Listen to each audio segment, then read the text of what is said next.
اور اگر آدمی تمام کے تمام مجلسوں میں شریک ہوں، جتنی مجلسیں ہوتی ہوں، اس میں آدمی پابندی کے ساتھ شریک ہوں، شیطان ہے ادھر ادھر لے جائے گا، بہکائے گا، ادھر ادھر کی بات کرے گا. اپنے آپ کو جماؤ کہ دیکھ تو یہاں گھومنے نہیں آیا، جان مال لگا کے آیا ہے. تو یہاں کے ہر مجلس میں تجھے بیٹھنا ہے، تیری طبیعت چاہے تو بھی بیٹھنا ہے اور نہ چاہے تو بھی بیٹھنا ہے. اور اللہ کے یہاں قبولیت کی گھڑیاں ہوتی ہیں.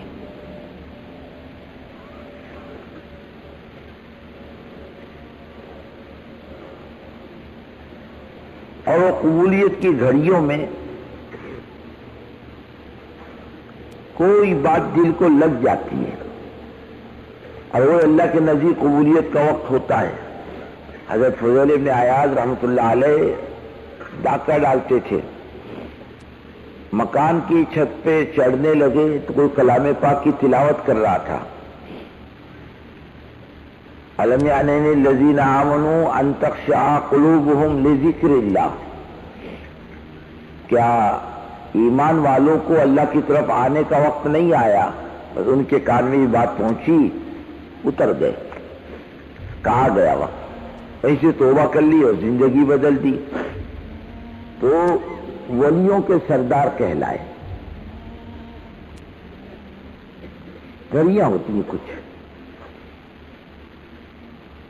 اور وہ گھڑیاں قبولیت کی ہوتی ہیں اللہ کی طرف سے. اس کے لیے ہم ہر مجلس میں شریک ہوں اور ہر مجلس کی قدر کریں. کون کہنے والا یہ نہ دیکھے، کیا کہتا ہے یہ دیکھے. ہر آنے والا اللہ اس کے رسول کی بات کہے گا. اور آدمی کی طبیعتیں مختلف ہوتی ہیں. کسی کو کیا بات کا اثر ہوتا ہے، کسی کو کیا بات کا اثر ہوتا ہے، کون آدمی کیا چوٹ لے کے جاتا ہے. طبیعتیں مختلف ہیں اور مختلف باتیں ہوتی ہیں تو مختلف طبیعتوں پر اس کا اثر پڑتا ہے. ہم ایک تو ہر مجلس میں شریک ہوں، ہر مجلس کی ہم قدر کریں، دوسروں کو بھی جمائیں. ہم جمیں، ہم لے کر آئے نا لوگوں کو، ان کو بھی جمائیں. پہلے جماعتیں آتی تھیں لوگوں کو لے کر، تو جو ذمہ دار ہوتا تھا وہ سب کی فکر کرتا تھا. بھائی اس نے کھانا کھایا، یہ تعلیم میں بیٹھا ہے، یہ بیان میں شریک، اس کو ساتھ لے کے بیٹھتا تھا اپنی جماعت کو. جیسے مرغی ہوتی نا اپنے بچوں کو سمیٹتی ہے، ایسا ذمہ دار مرغی کی طرح ہے، وہ اپنے ساتھیوں کو سمیٹنا چاہیے. ہر مجلس میں انہیں تعلیم میں لا کر کے بٹھائے، انہیں بیان کے اندر لا کر کے بٹھائے، ان کے کھانے کا خیال رکھے، ان کے آرام کا خیال رکھیں، ان کا وقت ضائع نہ ہونے دیں. ہم محنت کر کے لائیں گے، اپنی کمائی ہے، اور واپس جا کر ان کو پھر سمیٹنا ہے. کام کرنے کے اندر لے جا کر کے سمندر میں مچھلی نہیں چھوڑنا ہے، بلکہ جن کو لے کر کے آئے ہیں ان کو سمیٹنا اور ان کا ذہن بنانا، اور واپس جانے کے بعد ان کو دوبارہ سمیٹنا کام کرنے کے اندر. اپنے کو تو امت میں داعی تیار کرنے، اللہ کا پیغام دینے والے لوگ امت میں تیار ہو جائیں. عبادت کرنے والی قوم تو پیچھے بہت بڑی بڑی قومیں تھی. 600 سال، 700 سال، 800 سال عبادت کرنے والے انسان بھی ملیں گے آپ کو پچھلے نبیوں کی امت کے اندر. مسلم کی روایت میں کہ ایک آدمی جس کی 600 سال کی زندگی عبادت میں گزری، وہ کمانے کے لیے نیچے نہیں آیا، پہاڑ پر ہی بیٹھا رہا، وہیں اللہ اللہ کرتا. اللہ نے میٹھے پانی کے چشمہ نکال دیا تھا اور ایک سیب کا درخت لگوا دیا تھا کہ بھوک لگے تو یہ کھا لو، پیاس لگے تو پانی پی لو. بس وہ اللہ اللہ ہی کرتے رہے 600 سال. عبادت کرنے والی قومیں تو تھیں. ہم نے جو چیز کھوئی ہے زندگی میں، وہ خدا کا پیغام دینا چھوڑ دیا، جس کی یہ امت مکلف تھی.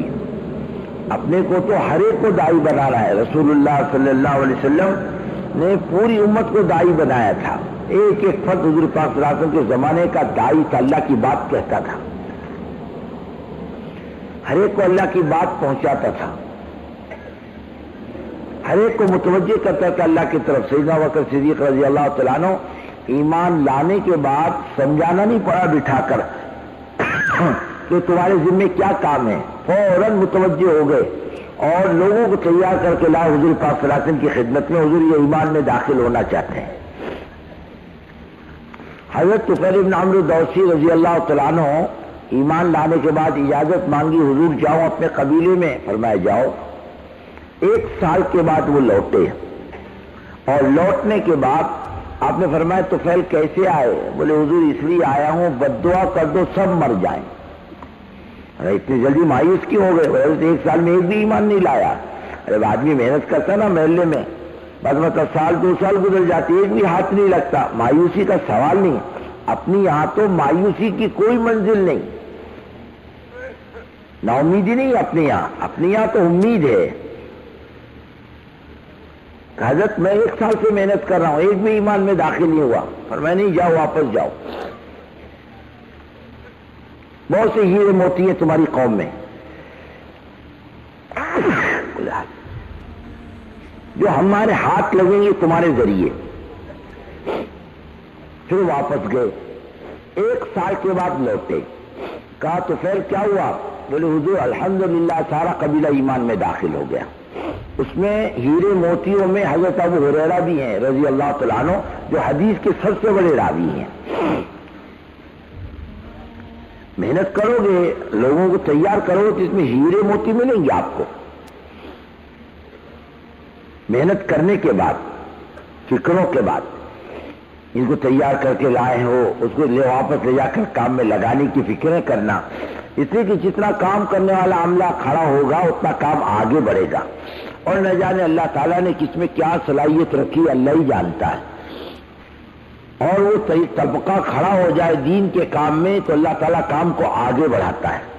دیکھو رسول اللہ صلی اللہ علیہ وسلم نے 2 آدمیوں کو مانگا.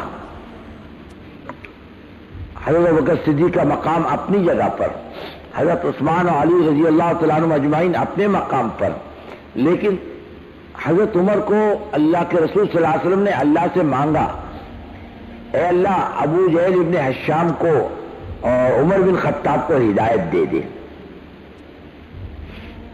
اور ایک روایت میں آتا اللہم اید الاسلام بعمر بن خطاب خاصتاً, اے اللہ حضرت عمر کو ہدایت دے کے اسلام کو تقویت پہنچا خاص طریقے سے. بعض لوگ مانگنے سے آتے, حضرت عمر کو مانگا اللہ کے رسول صلی اللہ علیہ وسلم نے خدا سے. ہم بھی مانگے کہ اللہ کام کرنے والے اچھے ساتھی دے دے. اللہ سے مانگو اور نہ جانے کس میں کیا خصوصیت ہے.